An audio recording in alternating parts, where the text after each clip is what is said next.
अस्सलाम वालेकुम। सुबह बखैर, गुड मॉर्निंग जी। क्या हाल है आपके? उम्मीद करती हूँ ठीक ही होंगे। अल्हम्दुलिल्लाह मैं भी ठीक हूँ। सुबह सवेरे उठे और किया मैंने वज़ू, पढ़ी नमाज। तो कमरे में आपको पता है कि मैंने नीचे बिस्तर बिछाए हुए हैं और गरम गरम जगह पे हम ऐसे बैठ के नमाज भी पढ़ते हैं और कुरान पाक की तिलावत भी करते हैं। शीज़ा पढ़ी अब नमाज, तो जैसे जैसे सब उठेंगे पढ़ेंगे नमाज। आज इनके बाबा जानी घर में नहीं है, तो इंशाल्लाह ताला अभी मैं करूँगी कुरान पाक की तिलावत। अभी मैंने नमाज़ पढ़ी है, दुआ मांगनी है। दुआ मांग के तो फिर कुरान पाक पढ़ के तो फिर सोचेंगे बाहर जाके, क्योंकि धुंध की वजह से बाहर निकलने को दिल नहीं करता। रात को मैंने खाना भी नहीं बनाया, मुझे गुस्सा ही इतना था कि अचानक प्रोग्राम बना और इधर से निकल गए। अच्छे तरीके से बताया भी नहीं। बड़े दिनों का वो मेरे साथ नल खेल की लड़ाई कर रहे थे जाने के लिए कि मैंने चले जाना है, चले जाना। मैंने काम है मुझे, तो रात आखिर वो चले ही गए। उन्होंने अपने बात मनवा ही ली। मैंने रोका तो नहीं था, लेकिन फिर भी सर्दी की वजह से घर में हर काम करना बहुत ज़रूरी होता है, क्योंकि दुकान का काम एक लड़के का बंदे का होता है। तो फिर अगर एक बंदा घर में ड्यूटी दे तो फिर घरदारी चलती, क्योंकि आजकल कारोबार डिसमिस हो जाते हैं सर्दी की वजह से। इसलिए मैंने गुस्से से फिर रात को हांडी भी ना बनाई। मैंने कहा चलो ऐसे ही गुजारा करेंगे। तो चाय वगैरह बना के, तो थोड़ा सा सालन पहला ही पड़ा हुआ था वो मैंने गर्म किया करके, फिर मैंने नाश्ता खाना बनाया। तो रोटियां तवी पे बना के बच्चों को भी खिलाई, खुद भी खाई। चाय, अल्लाह का शुक्रिया अदा किया, चलो पेट भरा। और फिर हम सो गए। अभी मैं 4 बजे की जाग रही हूँ, तो सोच रही थी कि मोटर चले और नमाज़ पढ़ूँ वज़ू करके, लेकिन मोटर नहीं चली थी। तो मैंने ठंडे पानी से वज़ू किया। जब मैं नमाज़ पढ़ी तो फिर मोटर भी चल गई। तो मैंने कहा चलो नमाज़ तो पढ़नी है ना, पढ़ ली मैंने। जब इंसान अपनी मर्ज़ी पे आता है तो अपनी मर्ज़ी करता है, तो कोई बात नहीं, गुज़ारा तो चल ही जाता है। लेकिन किसी के सर पे चढ़ के कोई काम करना वो अच्छी बात नहीं होती। वैसे इंसान खुशी से कर ले तो वो बेहतर होता है। जो अपनी मर्ज़ी करके किसी के सर पे चढ़ के काम करे, उससे ठेस पहुंचती है। बड़े सालों की मेहनत फिर इंसान की ज़ाया हो जाती है। ऐसे किसी के पीछे भागना, कुछ हासिल ना होना, ये तो एक अजीब ही बात लगती है कि ऐसा दिखावा क्यों। हर इंसान अपनी ज़िंदगी जीना चाहता है, लेकिन फिर भी लोग जीने नहीं देते। कोई बात नहीं, कुछ कट गई कुछ रह गई, वो भी इंशाल्लाह ताला अच्छी कट जाएगी। जो अपनी मर्ज़ी करते हैं वो अपनी करते रहें, जो नहीं करते वो हमेशा अल्लाह को पसंद होते हैं। जो इंसान अपनी मर्ज़ी करते हैं किसी के चढ़ावे पे, तो हमेशा धोखा ही खाते हैं।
सुबह हमने अंडे ब्रेड का नाश्ता किया, फिर हमने आलू गोभी पकाई और खाया साथ पराठा।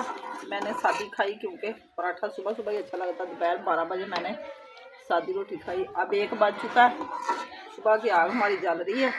तो अब हम लगाने लगे चस्का दूध वाली सेवइयाँ, क्योंकि माशाल्लाह दूध काफ़ी पड़ा हुआ था। मैंने कहा चलो आज सेवइयाँ खाते हैं, तो आप भी हमारे साथ सेवइयाँ शेयर कर सकते हैं। टेस्टी नाश्ता और लंच हमारा मज़े का, सेवइयाँ दूध वाली। तो सेवइयाँ खा के हम थोड़ी देर के लिए बैठेंगे धूप में, क्योंकि आज फिर हो गई लाइट बंद सुबह 9 बजे की। तो अभी बर्तन वगैरह तो वॉश नहीं होंगे क्योंकि पानी कम पड़ गया, फिर वॉशरूम में भी जाना होता पानी, फिर हम सायों घरों से मंगवा नहीं सकते। तो इसलिए अभी हम करते हैं आराम। तो जैसे ही लाइट आएगी फिर बर्तन वॉश करेंगे। तो हमें दें इजाज़त। आज का ब्लॉग पसंद आए तो कमेंट में ज़रूर करना, अच्छे कमेंट करना, मेरे चैनल को सब्सक्राइब करना, शेयर करना, लाइक करना। आपकी सपोर्ट की मुझे बहुत ज़रूरत है। अल्लाह हाफिज़। ओके बाय, दुआ में याद रखना।